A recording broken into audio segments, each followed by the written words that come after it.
সেরা 50টি জিকে বাছাই করা জিকে এই মুহূর্তে ফুড এসআই সহ অন্যান্য গুরুত্বপূর্ণ পরীক্ষা মিসলেনিয়াস ক্লার্কশিপ সহ একাধিক গুরুত্বপূর্ণ পরীক্ষার জন্য জেনারেল স্টাডিজ অর্থাৎ জিকে থেকে বেশ কিছু গুরুত্বপূর্ণ প্রশ্ন 50টি গুরুত্বপূর্ণ প্রশ্ন উইথ এক্সট্রা ডিটেলস তোমাদের সাথে আলোচনা করব। তাই তোমরা এই 50টার মধ্যে কতগুলো পারছো এবং এক্সট্রা ডিটেলস সহ তোমাদের সাথে আলোচনা করছি। প্রথম থেকে ভিডিওটা শেষ পর্যন্ত দেখবে এবং কতগুলো পারছো অবশ্যই কমেন্ট করে জানাবে। প্রথম দেখো কিছু বাছাই করা প্রশ্ন। গুপ্ত শাসকরা যে রৌপ্য মুদ্রা প্রচলন করেছিলেন তাকে কি বলা হতো? গুপ্ত শাসকরা যে রৌপ্য মুদ্রা প্রচলন করেছিলেন তাকে রূপায়ক বলা হতো, মনে রাখবে। এবং দেখো এর ব্যাখ্যা দেখো, গুপ্ত শাসকরা যে রৌপ্য মুদ্রা প্রচলন করেছিলেন তাকে বলা হতো রূপায়ক। গুপ্ত বংশের প্রথম রাজা ছিলেন শ্রীগুপ্ত, তবে গুপ্ত রাজবংশের প্রকৃত স্থাপয়িকা বলা হয় প্রথম চন্দ্রগুপ্তকে। প্রথম চন্দ্রগুপ্ত এই সময়ে গুপ্তাব্দ 320 খ্রিস্টপূর্বাব্দে নতুন একটি অব্দের প্রচলন করে। তো কী কী প্রশ্ন আসছে একবার তাড়াতাড়ি দেখে নাও। যে প্রথম হচ্ছে গুপ্ত শাসকরা যে রৌপ্য মুদ্রা প্রচলন করেছিলেন তাকে বলা হতো রূপায়ক। দ্বিতীয় প্রশ্ন, গুপ্ত বংশের প্রথম রাজা কে ছিলেন? উত্তর হবে শ্রীগুপ্ত। তৃতীয় প্রশ্ন, প্রকৃত স্থাপয়িকা কাকে বলে? গুপ্ত বংশের প্রকৃত স্থাপয়িকা হলো প্রথম চন্দ্রগুপ্ত। দেখো এক্সট্রা ডিটেলস থেকে 3টে প্রশ্ন। এবং গুপ্ত বংশের যে গুপ্ত শাসকরা রৌপ্য মুদ্রা প্রচলন করেছিলেন তাকে রূপায়ক বলে। তাহলে 4টে প্রশ্ন, কিন্তু এক্সট্রা ডিটেলসগুলো ভালো করে দেখবে। চলো নেক্সট প্রশ্ন, নিচের কোনটি হাতের পেশি নয়? দেখো 4টে অপশান রয়েছে। উত্তর হবে হিউমেরাস, কারণ হিউমেরাস কি? হিউমেরাস কোনো হাতের পেশি নয়। হিউমেরাস, রেডিয়াস, আলনা, কর্প্লাস এগুলি সবই হাতের হাড়। নেক্সট প্রশ্ন দেখো, কোন দেশ এক্সারসাইজ মালাবার 2023 আয়োজন করেছিল? দেখো কোন দেশ এক্সারসাইজ মালাবার 2023 আয়োজন করেছিল? উত্তর হবে কি? অস্ট্রেলিয়া। তো দেখো অস্ট্রেলিয়া, ভারত অস্ট্রেলিয়া যৌথ মিলিটারি এক্সারসাইজ মালাবার আয়োজন করেছিল অস্ট্রেলিয়া। ভারত ও অস্ট্রেলিয়ার মধ্যে বন্ধুত্বের বছর উদযাপনকে স্মরণীয় করে রাখতে আইএনএস বিক্রান্তে অস্ট্রেলিয়ায় প্রধানমন্ত্রী সফর করেন। তাহলে 2023-এ কোন দেশ এক্সারসাইজ মালাবার আয়োজন করেছে? অস্ট্রেলিয়া। নেক্সট প্রশ্ন দেখো, বেনারস হিন্দু ইউনিভার্সিটি কে স্থাপন করেছিলেন? বেনারস হিন্দু ইউনিভার্সিটি স্থাপন করেছিলেন মদন মোহন মালব্য। এক্সট্রা ডিটেলস দেখে নাও। 1861 খ্রিস্টাব্দে 1861 সালে 25শে ডিসেম্বর মালব্যের জন্ম। মালব্য তার হিন্দু বিদ্যালয়ে গড়ে তোলা ভবনটি তৈরি করেছিলেন। কাশ্মীর মহারাজ স্যার প্রভু নারায়ণ সিংহের উপস্থিতিতে 1916 সালে বারাণসীতে প্রতিষ্ঠা করেন কাশী হিন্দু বিশ্ববিদ্যালয় বা বেনারস হিন্দু ইউনিভার্সিটি। কলা বিভাগ ও বিজ্ঞান বিভাগ মিলিয়ে এখানে 35,000 ছাত্রছাত্রী কিন্তু পড়াশোনা করে। এটি এশিয়ার বৃহত্তম আবাসিক বিদ্যালয়। তাহলে বেনারস হিন্দু ইউনিভার্সিটি কে স্থাপন করেছিলেন? এখান থেকে অপশন পেয়ে যাচ্ছ মদন মোহন মালব্য, মনে রাখবে। এবং কত খ্রিস্টাব্দে? দেখো 1916 সালে বারাণসীতে প্রতিষ্ঠা করেন কাশী হিন্দু বিদ্যালয় বা বেনারস হিন্দু ইউনিভার্সিটি। কত সালে? 1916 সালে। এক্সট্রা ডিটেলসগুলো তোমরা ভালো করে দেখবে। নেক্সট দেখো, কে প্রস্তাবনাকে সোল অফ কনস্টিটিউশন বা সংবিধানের আত্মা বলে মনে করতেন? সংবিধানের আত্মা বলে মনে করতেন কে? উত্তর হবে ঠাকুরদাস ভার্গব। অত্যন্ত একটা গুরুত্বপূর্ণ প্রশ্ন, বারবার পরীক্ষায় এসেছে। দেখো ঠাকুরদাস ভার্গব ছিলেন এমন যিনি কি করেছিলেন? সংবিধানের আত্মা বলে মনে করেছেন কাকে? প্রস্তাবনাকে। ওকে, তো এর এক্সট্রা ডিটেলস দেখে নাও। জওহরলাল নেহেরু প্রস্তাবনা রচয়িতা করেছিলেন। ওকে, তাহলে জওহরলাল নেহেরু কি প্রস্তাবনা রচনা করেছিলেন? এটা নেওয়া হয়েছে, প্রস্তাবনাটা কোথা থেকে নেওয়া হয়েছে? দেখো ভারতীয় সংবিধানের যে প্রস্তাবনা আমেরিকা থেকে নেওয়া হয়েছে। ভারতীয় সংবিধানের প্রস্তাবনার ভাষাটা কোথা থেকে নেওয়া হয়েছে? অস্ট্রেলীয় সংবিধানের অনুকরণে। এক্সট্রা ডিটেলস দেখো। আচ্ছা, এই প্রস্তাবনাকে পলিটিক্যাল হরস্কোপ বা রাজনৈতিক রাশিফল কে বলেছেন? K M Munshi. Identity card of the constitution সংবিধানের পরিচয়পত্র বলেছেন mister N A Palkhivala. Key of construction সংবিধানের চাবিকাঠি বলেছেন আর্নেস্ট বার্কার। প্রস্তাবনাকে সংবিধানের আত্মা বলেছেন Thakurdas Bhargava. With extra details এখান থেকেই তোমরা একটা কমন পেয়ে যেতে পারো। এক্সট্রা ডিটেলসগুলো খুব ভালো করে দেখবে। তাহলে এই ভারতীয় সংবিধানের যে প্রস্তাবনা এটা কোথা থেকে নেওয়া হয়েছে? আমেরিকা থেকে নেওয়া হয়েছে। ওকে, এবং ভাষাটা অস্ট্রেলিয়ার সংবিধান অনুকরণে নেওয়া হয়েছে। রাজনৈতিক রাশিফল বা পলিটিক্যাল হরস্কোপ বলেছেন K M Munshi. Identity card of constitution সংবিধানের পরিচয়পত্র বলেছেন মিস্টার এন পালকিওয়ালা। এছাড়াও সংবিধানের আত্মা বলেছেন প্রস্তাবনাকে ঠাকুরদাস ভার্গব। নেক্সট প্রশ্ন দেখো, বল পয়েন্টকে আবিষ্কার করেন? উত্তর দেখো, বল পয়েন্ট আবিষ্কার করেন জন জে লাউড। দেখো extra details, John J Loud কিন্তু বল পেন আবিষ্কার করেছিলেন। চলো নেক্সট প্রশ্ন, ভারতে কোন পঞ্চবার্ষিকী পরিকল্পনার সময়কালে ন্যূনতম তোমাদের চাহিদা পূরণের কর্মসূচি শুরু হয়েছিল? ন্যূনতম চাহিদা পূরণের কর্মসূচি, মনে রাখবে পঞ্চম পরিকল্পনা। তো পঞ্চম পরিকল্পনাটা সম্পর্কে একটু এক্সট্রা ডিটেলস দেখো। ন্যূনতম প্রয়োজনের পূরণের কার্যক্রম মিনিমাম নিডস প্রোগ্রাম এর মাধ্যমে দেশের গরিব লোকদের জীবনযাপনের মান উন্নয়ন করা তথা দারিদ্র্য দূরীকরণের প্রয়াস কিন্তু শুরু করা হয় পঞ্চম পরিকল্পনার সময়কালে। ওকে, নেক্সট, আর্থ রোটেশন ডে কবে পালন করা হয়? দেখো আর্থ রোটেশন ডে এটা পালন করা হচ্ছে 8ই জানুয়ারি। তো একটু দেখে নেবো আর্থ রোটেশন ডে কি। বিশ্ব পৃথিবী দিবস পালন করা হয় প্রতি বছর 22 এপ্রিল। ক্রমেই দিন দিন বেড়ে চলেছে দূষণের পরিমাণ, আর এই অবস্থায় পৃথিবীকে বাঁচাতে এগিয়ে আসার ডাক দেয় বিশ্ব পৃথিবী দিবস। আর এই দিন পুরো বিশ্বের মানুষকে সচেতন করার দিন। দিন দিন বেড়ে চলেছে দূষণের ফলে, এই জন্যই কিন্তু 8ই জানুয়ারি কী হচ্ছে, আর্থ রোটেশন ডে বা বিশ্ব পৃথিবী দিবস পালন করা হচ্ছে। ওকে, চলো নেক্সট প্রশ্ন। দেখো নেক্সট প্রশ্ন অত্যন্ত গুরুত্বপূর্ণ প্রশ্নটি রয়েছে, ভারতের একটি পূর্ব বাহিনী নদী কি? দেখো ভারতের একটি পূর্ব বাহিনী নদী, দেখো পূর্ব বাহিনী এবং পশ্চিম বাহিনী অত্যন্ত গুরুত্বপূর্ণ। দেখো এখানে যে অপশানগুলো রয়েছে তার মধ্যে দিয়ে কাবেরী এবং ব্রহ্মগিরি, কাবেরী এবং ব্রহ্মগিরি হলো পূর্ব বাহিনী নদী। তো এখানে দেখো কি এক্সট্রা ডিটেলস রয়েছে, ভারতের পূর্ব বাহিনী নদী কাবেরী ব্রহ্মগিরি, এটি কর্ণাটক রাজ্যের ব্রহ্মগিরি পর্বতের 1341 মিটার উচ্চতা থেকে উৎপন্ন হয়ে পূর্ব বাহিনী হয়ে বঙ্গোপসাগরে কিন্তু পড়েছে কাবেরী এবং ব্রহ্মগিরি। শিব সমুদ্রম কাবেরীর একটি বিখ্যাত জলপ্রপাত, তাহলে কাবেরী একটি বিখ্যাত জলপ্রপাতের নাম আমরা পাচ্ছি শিব সমুদ্রম, কাবেরী নদীর একটি বিখ্যাত জলপ্রপাতের নাম। ওকে, নেক্সট প্রশ্নে চলে আসবো, তাহলে এখান থেকে এক্সট্রা ডিটেলসগুলো দেখবে পড়ো। দেখো নেক্সট প্রশ্ন, কে বাংলাদেশকে রেশম ভাণ্ডার বলে উল্লেখ করেছেন? বাংলাদেশকে রেশম ভাণ্ডার বলে উল্লেখ করেছেন মানুচি। দেখো মানুচিকে ইউরোপীয় পর্যটক মানুচি ঔরঙ্গজেবের দরবারে আসেন। ঔরঙ্গজেব ফকিরের মতো জীবনযাপন করতেন বলে লোকে তারে জিন্দা পীর বা জীবন্ত পীর বা ফকির বলতো। তাহলে কোন ঐতিহাসিক, কোন রাজাকে জিন্দ পীর বা ফকির বলা হতো? কাকে? ঔরঙ্গজেবকে, কারণ ঔরঙ্গজেব ফকিরের মতো জীবনযাপন করতেন এবং ইউরোপীয় পর্যটক ছিলেন মানুচি। তিনি কি করলেন? বাংলাদেশকে রেশম ভাণ্ডার বলে উল্লেখ করেছেন। চলো নেক্সট প্রশ্ন, সম্প্রতি কোন সেনাবাহিনীতে মহিলাদের নিয়োগের সিদ্ধান্ত নিয়েছে কোন দেশ? দেখো সেনাবাহিনীতে মহিলাদের সিদ্ধান্ত, সেনাবাহিনীতে মহিলার প্রথম সিদ্ধান্ত নিয়েছে কোন দেশ? উত্তর হবে কলম্বিয়া। দেখো কলম্বিয়া 25 বছরের ইতিহাসে প্রথমবারের মতো মহিলাদের সিদ্ধান্তের নিয়োগ নিয়েছে। ফেব্রুয়ারি মাসে কলম্বিয়া সেনাবাহিনীতে 1296 জন নারীকে নিয়োগ করা হয়েছে। দক্ষিণ আমেরিকার দেশ কলম্বিয়া, যার রাজধানী হলো বোগাটো এবং এর মুদ্রা হলো কলম্বিয়া পেসো। তাহলে কি কি প্রশ্ন আসবে এখানে? তাহলে কোন দেশ মহিলাদের নিয়োগের সিদ্ধান্ত নিয়েছে? কলম্বিয়া। এখান থেকে এক্সট্রা ডিটেলস, কত বছরের ইতিহাসে প্রথমবারের মতো নিয়েছে? উত্তর হবে 25 বছরের ইতিহাসে প্রথমবারের মতো মহিলাদের নিয়োগ নিয়ে সিদ্ধান্ত নিয়েছে। তো কলম্বিয়ার রাজধানীর নাম কি? উত্তর হবে বোগাটো। এবং কলম্বিয়ার মুদ্রার নাম কি? কলম্বিয়াস পেসো। এক্সট্রা ডিটেলস থেকে অনেকগুলো প্রশ্ন হয়ে যাচ্ছে। নেক্সট প্রশ্ন দেখো, ভাইয়াচারি বন্দোবস্ত কোথায় ব্যবহৃত হয়? ভাইয়াচারি বন্দোবস্ত এটা হচ্ছে পাঞ্জাবে ব্যবস্থিত হয়। তো ভাইয়াচারি বন্দোবস্তটা কি জেনে নাও। দেখো পাঞ্জাবে 1916 খ্রিস্টাব্দে 16 খ্রিস্টাব্দে এলফিল স্টোন এবং হল্ট ম্যাকঞ্জ ভাইয়াচারি বন্দোবস্ত প্রবর্তন করেন। এটি এক ধরনের ভূমি রাজস্ব ব্যবস্থা। তাই ভাইয়াচারি বন্দোবস্ত অ্যাকচুয়ালি কি? ভূমি রাজস্ব ব্যবস্থা। চলো নেক্সট প্রশ্ন, মুখ্যমন্ত্রী পিনারাই বিজয়ন ইন্ডিয়ান লাইব্রেরি কংগ্রেসের উদ্বোধন করলেন কোন রাজ্যে? দেখো কারেন্ট অ্যাফেয়ার্স থেকে প্রশ্ন, মুখ্যমন্ত্রী পিনারাই বিজয়ন ইন্ডিয়ান লাইব্রেরি কংগ্রেসের উদ্বোধন করলেন কোন রাজ্যে? উত্তর হয়ে যাবে কেরালা, অপশন বি। তাহলে এর এক্সট্রা ডিটেলস দেখো, কেরালার মুখ্যমন্ত্রী পিনারাই বিজয়ন কেরালার কান্নুরে ইন্ডিয়ান লাইব্রেরি কংগ্রেসের উদ্বোধন করেছেন এবং এই অনুষ্ঠানটির আয়োজক ছিল কান্নুর বিশ্ববিদ্যালয়। চলো 14 নম্বর প্রশ্ন দেখো, মানুষের হৃৎপিণ্ডে কোন প্রকোষ্ঠে অক্সিজেনযুক্ত রক্ত প্রবেশ করে? মানুষের হৃৎপিণ্ডে কোন প্রকোষ্ঠে? হৃৎপিণ্ডে বাম অলিন্দে নাকি ডান অলিন্দে? উত্তর হয়ে যাবে বাম অলিন্দে। দেখো মানুষের হৃৎপিণ্ডে বাম অলিন্দে কিন্তু অক্সিজেনযুক্ত রক্ত প্রবেশ করে। চলো নেক্সট প্রশ্ন, সিন্ধু সভ্যতার প্রধান বৈশিষ্ট্য কি? সিন্ধু সভ্যতার প্রধান বৈশিষ্ট্য ছিল নগর পরিকল্পনা। এক্সট্রা ডিটেলস দেখো, বর্তমানে হরপ্পা সভ্যতায় প্রায় 1500টি কেন্দ্র আবিষ্কৃত হয়েছে যা ছিল নদীমাতৃক নগর কেন্দ্রিক প্রাগৈতিহাসিক সভ্যতা। আর এই যুগের মানুষ তামা ও ব্রোঞ্জের ব্যবহার করতো, লোহার ব্যবহার জানতো না। তাহলে এখান থেকে আমরা একটা এক্সট্রা ডিটেলস পেয়ে যাচ্ছি যে সিন্ধু সভ্যতার মানুষেরা তামার ব্যবহার করতে পারলেও কিন্তু লোহার ব্যবহার জানতো না। অর্থাৎ সিন্ধু সভ্যতার প্রধান বৈশিষ্ট্য ছিল নগর পরিকল্পনা। ওকে, চলো সিন্ধু সভ্যতা সম্পর্কে এক্সট্রা ডিটেলস দেখে নিয়েছি। নেক্সট, কে স্বাধীনতা সংগ্রামের উপর রিভলিউশনারিজ শিরোনামে বই লিখেছেন? দেখো উত্তরটা কী হবে? সঞ্জীব সান্যাল। তো সঞ্জীব সান্যাল সম্পর্কে জেনে নেব। সঞ্জীব সান্যাল একজন ভারতীয় অর্থনীতিবিদ এবং জনপ্রিয় ইতিহাসবিদ ছিলেন। তিনি ভারতের প্রধানমন্ত্রীর অর্থনৈতিক উপদেষ্টা পরিষদের সদস্যও কিন্তু ছিলেন। তাহলে স্বাধীনতা সংগ্রামের উপর বই লিখেছিলেন সঞ্জীব সান্যাল। চলো নেক্সট প্রশ্ন, মাহি নদী মিলিত হয়েছে কোন উপসাগরে? দেখো 4টে অপশন রয়েছে। মাহি নদী মিলিত হয়েছে কোন উপসাগরে? উত্তর হবে কাম্বে উপসাগরে। মাহি নদী মিলিত হয়েছে কাম্বে উপসাগরে। দেখো মহানদীটি বিন্দু পর্বতশ্রেণী থেকে উৎপন্ন হয়ে প্রথমে উত্তর বাহিনী ও পরে দক্ষিণ পশ্চিমী বাহিনী হয়ে কাম্বে উপসাগরে পড়েছে।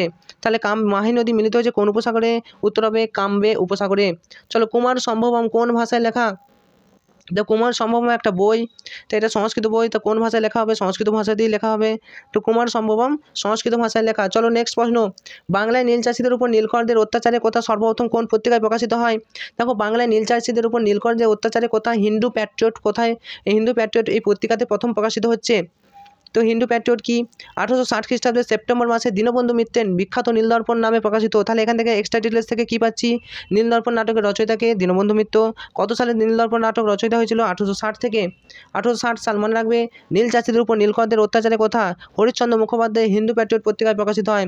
অর্থাৎ হিন্দু প্যাট্রিয়ট পত্রিকার প্রকাশককে উত্তর হবে হরিশ্চন্দ্র মুখোপাধ্যায়। তাই নীলদর্পণের রচয়িতা দীনবন্ধু মিত্র 1860। তাহলে বাংলায় নীল চাষিদের উপর অত্যাচারের কথা সর্বপ্রথম বলেছিলেন হিন্দু প্যাট্রিয়ট পত্রিকায় প্রকাশিত হয়। ওকে, চলো নেক্সট পয়েন্ট, জেলা শাসকগণ কার অধীনে থেকে কাজ করে? জেলা শাসকগণ কার অধীনে থেকে কাজ করে? 4টে অপশন রয়েছে, দেখো উত্তর হবে মুখ্য সচিব। মুখ্য সচিবের অধীনে থেকে কিন্তু জেলা শাসকগণ কাজ করে থাকে। নেক্সট প্রশ্ন, ইম্পর্টেন্ট প্রশ্ন, রবীন্দ্রনাথ ঠাকুরের জনগণ মন 1912 এই সালের জানুয়ারি মাসে প্রথম কোথায় প্রকাশিত হয়? জনগণ মন 1912 সালে যে তোমার গানটা জনগণ মন অধিনায়ক জয় হে, তো এই গানটা 1912 সালে জানুয়ারি মাসে ভারত বিধাতা এখানে কিন্তু প্রথম প্রকাশিত হয়। দেখো গানটি প্রথম গীত হয়েছিল 27শে ডিসেম্বর, পরীক্ষায় আসে, খুব ইম্পর্টেন্ট একটা প্রশ্ন। দ্য ন্যাশনাল সং, আচ্ছা ভারত, এই যে প্রথম গানটি প্রথম গীত হয়েছিল 27শে ডিসেম্বর 1911 সালে কংগ্রেসের তোমার হচ্ছে 26তম বার্ষিক অধিবেশনে। আদি ব্রাহ্মণ সমাজের মুখপাত্র তত্ত্ববোধিনী পত্রিকার যে মাঘ 1318 সংখ্যা অর্থাৎ জানুয়ারি 1912 সালে ভারত বিধাতা শিরোনামে প্রকাশিত এই গানটি ব্রহ্ম সঙ্গীত অধ্যায়ে প্রচারিত রয়েছে। তাহলে ব্রহ্ম সঙ্গীত অধ্যায়ে প্রচারিত রয়েছে ভারত বিধাতা যে পত্রিকায়, ঠিক আছে। কত সাল? 1912 সালের জানুয়ারি মাসে রবীন্দ্রনাথ ঠাকুরের জনগণ মন এই যে গানটি, আর এই জনগণ মন গানটি 27শে ডিসেম্বর 1911 তারিখে কংগ্রেসের 26তম অধিবেশনে কিন্তু গাওয়া হয়, প্রথম পরীক্ষা আসে এই গানটা। তো মনে রাখো। চলো নেক্সট পয়েন্ট, ভারতের এক নাগরিকত্বের নীতিটি কোনটির বিরোধিতা করে? অপশন 4টে রয়েছে, এর কোনটি বিরোধিতা করে? এক নাগরিকত্ব নীতি, উত্তর হবে যুক্তরাষ্ট্রীয় ব্যবস্থা। কারণ যুক্তরাষ্ট্রীয় ব্যবস্থা কি? এক নাগরিকত্ব নীতি, দেখো এক নাগরিকত্বের এই ধারণাটি এসেছে ইংল্যান্ড থেকে। ওকে, এক নাগরিকত্ব এটা হচ্ছে ভারতীয় সংবিধানে single citizenship, no state civilization, দ্বি নাগরিকত্ব ইউএসএতে। তাহলে এক নাগরিকত্ব ধারণাটি এসেছে কোথা থেকে? এক নাগরিকত্ব ধারণাটি এসেছে ইংল্যান্ড থেকে। তার আগে আমরা কি প্রশ্নটা করলাম যে ভারতের এক নাগরিকত্বের নীতিটি কোনটি বিরোধিতা করে? যুক্তরাষ্ট্রীয় ব্যবস্থার বিরোধিতা করে। তো এক নাগরিকত্বের যে নীতি এটা এসছে কোথা থেকে? ইংল্যান্ড থেকে। এক নাগরিকত্ব ভারতীয় সংবিধানে রয়েছে এবং দ্বি নাগরিকত্ব ইউএসএতে। ইউএসএর সংবিধান সবচেয়ে ছোট এবং দুষ্পরিবর্তনীয় সংবিধান, ওকে, যা সহজেই পরিবর্তন করা যায় না, এবং ভারতীয় সংবিধান হচ্ছে সবচেয়ে বড়। তাহলে এখান থেকে সংবিধান থেকে প্রশ্ন পেয়ে যাচ্ছি, ভারতীয় মানে সব থেকে সংবিধান বড় কোন দেশের? ভারতীয় সংবিধান, লিখিত সংবিধান। আর নাগরিকত্ব আইন পাস হয় কত সালে? 1955 সালে। চলো নেক্সট প্রশ্ন, জম্মু ও কাশ্মীরে কোন জেলায় সেনাবাহিনী সবচেয়ে উঁচু আইকনিক জাতীয় পতাকা উত্তোলন করেছে? জম্মু কাশ্মীরে কোন জেলায়? দেখো উত্তর হবে জম্মু কাশ্মীরের ডোডো জেলায় প্রথম কিন্তু কী করেছে? সেনাবাহিনী সবচেয়ে উঁচু আইকনিক জাতীয় পতাকা উত্তোলন করেছে। দেখো সেনাবাহিনী জম্মু ও কাশ্মীরের পার্বত্য ডোডো জেলায় উচ্চতম আইকনিক জাতীয় পতাকা উত্তোলন করেছে। পতাকাটির দৈর্ঘ্য হচ্ছে 100 ফুট উঁচু, মনে রাখবে। চলো নেক্সট পয়েন্ট, ভারতের প্রথম পঞ্চবার্ষিকী পরিকল্পনা মূল ভিত্তি কী ছিল? ভারতের প্রথম পঞ্চবার্ষিকী পরিকল্পনা আমরা এর আগে এক্সট্রা ডিটেলস সব পড়িয়ে দিয়েছি। পঞ্চম পঞ্চবার্ষিকী পরিকল্পনার ন্যূনতম চাহিদা। আর এবার চলো দেখে নিই প্রথম পঞ্চবার্ষিকী পরিকল্পনা কি ভিত্তি ছিল? হ্যারল্ড ডোমারের অর্থনৈতিক উন্নয়নের মডেল। দেখো এক্সট্রা ডিটেলসে কী প্রশ্ন আসছে? দেশের অর্থনৈতিক পরিকল্পনা কর্মসূচি রূপায়ণে দুই বিশিষ্ট অর্থনীতিবিদ স্যার রয় হ্যারল্ড এবং অধ্যাপক ইভ.সি. টমারের রচিত মডেলকে অনুসরণ করা হয় প্রথম পঞ্চবার্ষিকী পরিকল্পনায়। চলো নেক্সট প্রশ্ন দেখি।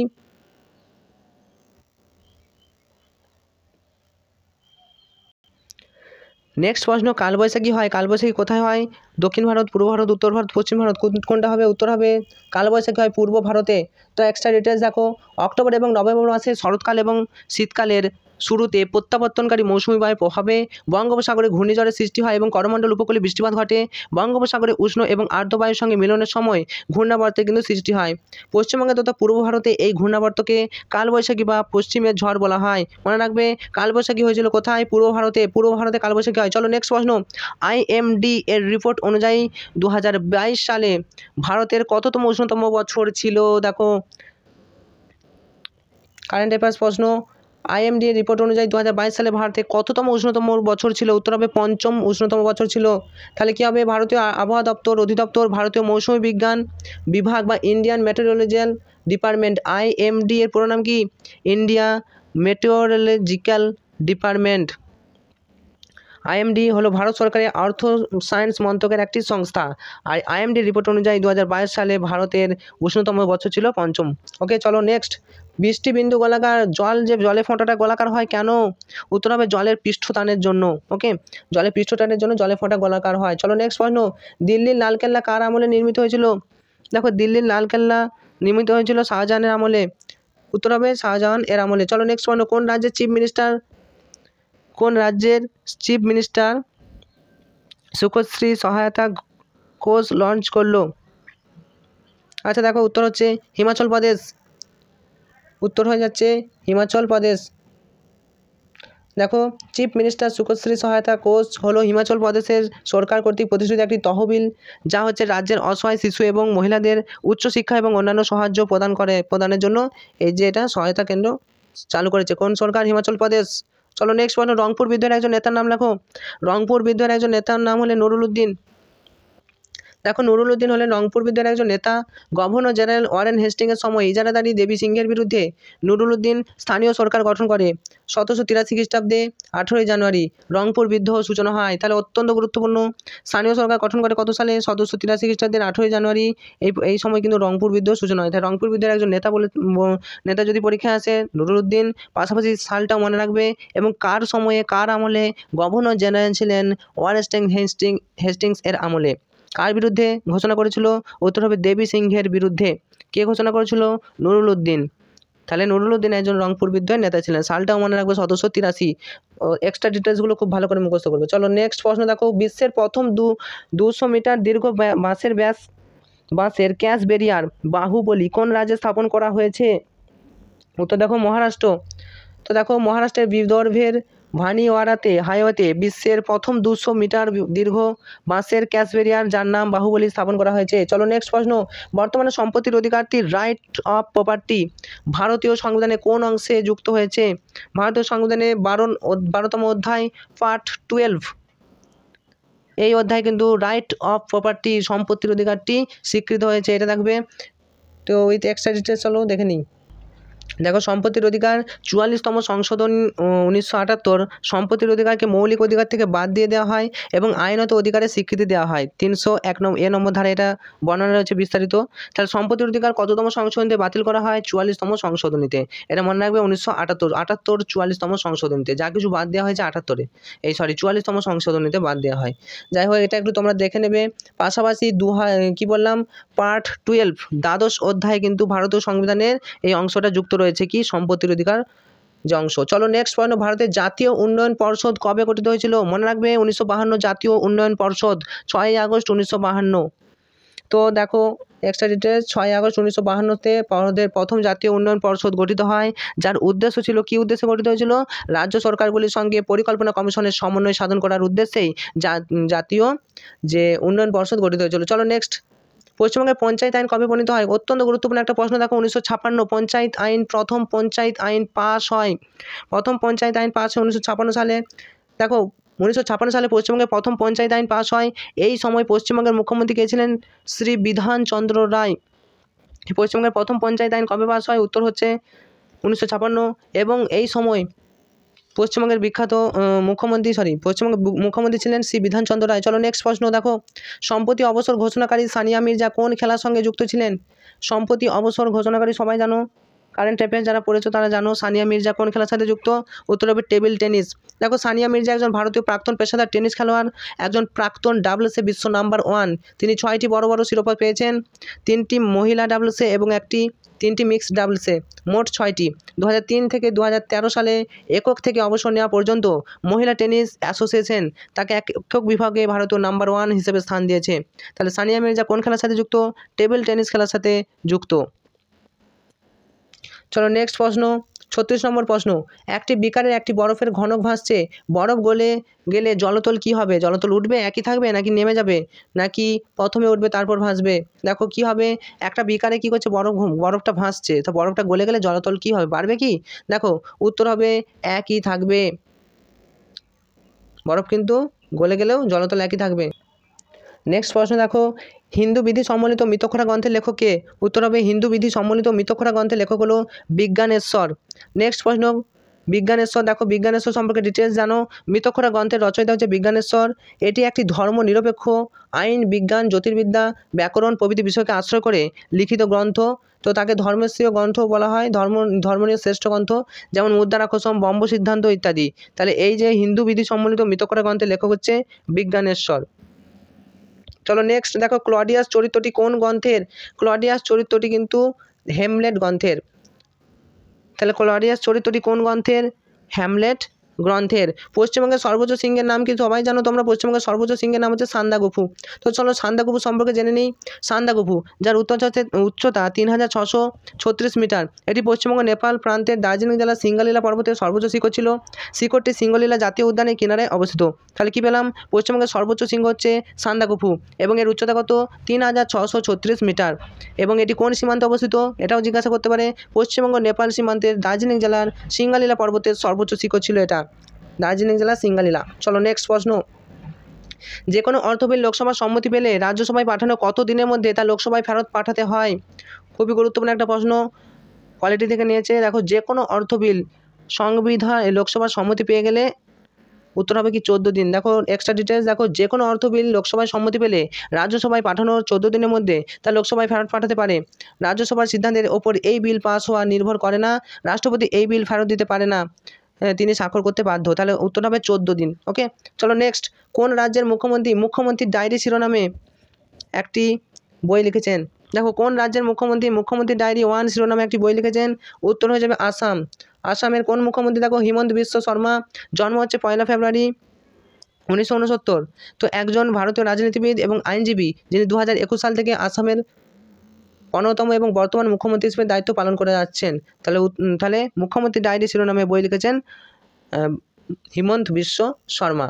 ওকে, তো তিনি হচ্ছেন আসামের একজন রাজনীতিবিদ ছিলেন এবং আইনজীবীও ছিলেন। 2021 সাল থেকে তিনি কিন্তু বর্তমান মুখ্যমন্ত্রী হিসেবে দায়িত্ব পালন করে চলেছেন। চলো নেক্সট প্রশ্ন, কোন গতির ক্ষেত্রে গতিশীল বস্তুটি নির্দিষ্ট সময় পর পর গতিপথে কোনো বিন্দুতে একই দিক থেকে অতিক্রম করে? কোন গতির ক্ষেত্রে?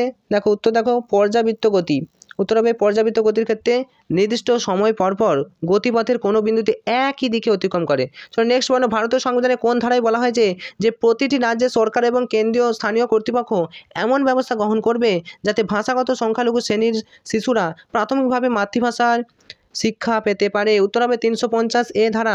তো 350A নম্বর ধারায় কী হয়েছে? ভারতীয় সংবিধানের ধারায় বলা হয়েছে 350A, মনে রাখবে, মাতৃভাষায় শিক্ষা। চলো 350 নম্বর ধারাটা মনে রাখো, মাতৃভাষা, মাদার ল্যাঙ্গুয়েজ, মাতৃভাষা সম্পর্কে বলা হয়েছে। 351 নম্বর ধারা বলা হয়েছে হিন্দি ভাষার উন্নয়ন সম্পর্কে। ওকে, চলো নেক্সট প্রশ্নে চলে আসি। সম্প্রতি দুর্নীতির অভিযোগে গ্রেপ্তার করা মহিউদ্দিন ইয়াসিন কোন দেশের প্রধানমন্ত্রী ছিলেন? সম্প্রতি গ্রেপ্তার করা হয়েছে তাকে। মহিউদ্দিন ইয়াসিন কোন দেশের প্রাক্তন প্রধানমন্ত্রী ছিলেন? উত্তর হবে মালয়েশিয়া। দেখো মালয়েশিয়ার সাবেক প্রধানমন্ত্রী মহিউদ্দিন ইয়াসিনকে দুর্নীতির অভিযোগে গ্রেপ্তার করেছে। তিনি ক্ষমতার অপব্যবহার এবং অর্থ পাচার সংক্রান্ত আইনে অধীনে অভিযুক্ত ছিলেন। তিনি মালয়েশিয়ার বিরোধী দল বেরসাদুর সভাপতি ছিলেন। চলো নেক্সট প্রশ্ন দেখো, 45 নম্বর প্রশ্ন, বর্তমান ভারতের সর্ববৃহৎ ব্যাংক কোনটি? দেখো বর্তমান ভারতের সবথেকে বড় ব্যাংক কোনটি? দেখো বর্তমান ভারতের সবথেকে বড় ব্যাংক হচ্ছে স্টেট ব্যাংক অফ ইন্ডিয়া। 1955 সালে নিখিল ভারতীয় গ্রামীণ ঋণ পর্যবেক্ষক কমিটি এর সুপারিশে দেশের ইম্পেরিয়াল ব্যাংকগুলিকে বাণিজ্যিক ব্যাংকে রূপান্তরিত করে রাষ্ট্রায়ত্তকরণ করা হয় এবং নামকরণ করা হয় ভারতের state bank of India, SBI। ওকে, চলো নেক্সট প্রশ্ন, যে রাজসভায় পাইপস ও সিজদা প্রথা কে চালু করে? রাজসভায় পাইপস ও সিজদা প্রথা চালু করে গিয়াসউদ্দিন বলবন। দেখো রাজসভায় পাইপস ও সিজদা প্রথা চালু করেন গিয়াসউদ্দিন বলবন। তিনি 40 চক্রের বিলোপ করেন। তাহলে এখান থেকে দুটো প্রশ্ন, তাহলে 40 চক্রের বিলোপ কে করেন? গিয়াসউদ্দিন বলবন। রাজসভায় সিজদা ও পাইপস প্রথা চালু করেন কে? তিনি হচ্ছেন গিয়াসউদ্দিন বলবন। ওকে, চলো নেক্সট প্রশ্ন, সিটি ইন্ডেক্স 2023 অনুসারে 9 জন মহিলা বিলিয়নারের ভারতের স্থান কত? দেখো সিটি ইন্ডেক্স 2023 অনুসারে কারেন্ট অ্যাফেয়ার্স প্রশ্ন, 9 জন মহিলা বিলিয়নারের ভারতের স্থান কত? উত্তর হবে 5ম স্থান রয়েছে। ওকে, দেখো একটু এক্সট্রা ডিটেলস, সিটি ইন্ডেক্স 2023 অনুসারে ভারতের বিলিয়নিয়ার মহিলাদের সংখ্যার বিচারে অস্ট্রেলিয়া এবং হংকংয়ের সাথে 5ম অবস্থানে রয়েছে। সাবিত্রী জিন্দাল 16.96 বিলিয়ন মার্কিন ডলারের পারিবারিক সম্পদ সহ ভারতের সবথেকে ধনী মহিলা। মোট 92 জন মহিলা বিলিয়নার নিয়ে তালিকায় শীর্ষে রয়েছে মার্কিন যুক্তরাষ্ট্র, তারপর রয়েছে চীন এবং দ্বিতীয় স্থানে রয়েছে চীন। ওকে, তো এটা মনে রাখো। ভারত হচ্ছে পঞ্চমতম, ভারতের স্থান পঞ্চমতম। তো ভারতের মহিলার নাম কি? সাবিত্রী জিন্দাল। 16.96 বিলিয়ন মার্কিন ডলার তার সম্পদ, পারিবারিক সম্পদ। ভারতের সবথেকে ধনী মহিলা। চলো, এরান শিলালিপি কার রচনা?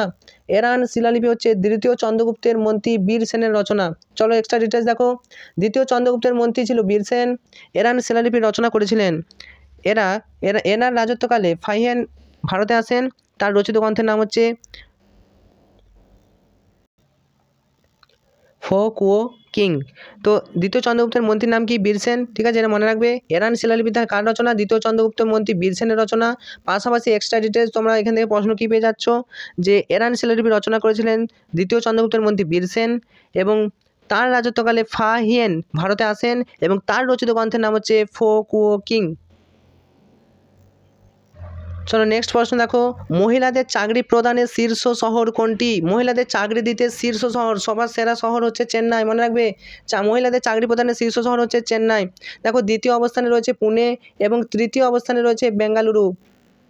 পুনে এবং তৃতীয় অবস্থানে রয়েছে বেঙ্গালুরু মহিলাদের চাকরি প্রদানে। চলো নেক্সট প্রশ্ন দেখো। ফোটন কণার উপস্থিতিতে জলের আয়নীকরণ প্রক্রিয়াকে কি বলা হয়? ফোটন কণার উপস্থিতিতে জলের আয়নীকরণ প্রক্রিয়াকে বলা হয়, উত্তর হবে কি? ফোটোলাইসিস। দেখো, ফোটোলাইসিস সম্পর্কে একটু ডিটেলস দেখো। জলের কণার উপস্থিতিতে জলের আয়নীকরণ প্রক্রিয়াকে ফোটোলাইসিস বলে। যেমন এই প্রক্রিয়ায় জল ভেঙে অক্সিজেন পাওয়া যায়। ওকে, তো এই ছিল তোমাদের 50টি MCQ type question with GK এবং এক্সট্রা ডিটেলস সহ তোমাদেরকে সাথে আলোচনা করলাম। ভিডিওটি ভালো লাগলে অবশ্যই চ্যানেল নতুন হলে চ্যানেলটি সাবস্ক্রাইব করে রাখতে পারো। আপকামিং সমস্ত কম্পিটিটিভ এক্সামের প্রিপারেশনের জন্য অবশ্যই তোমরা কমেন্ট করে জানাও। আজকের মতো ভিডিওটি এখানেই শেষ করছি। Enjoy exam academy.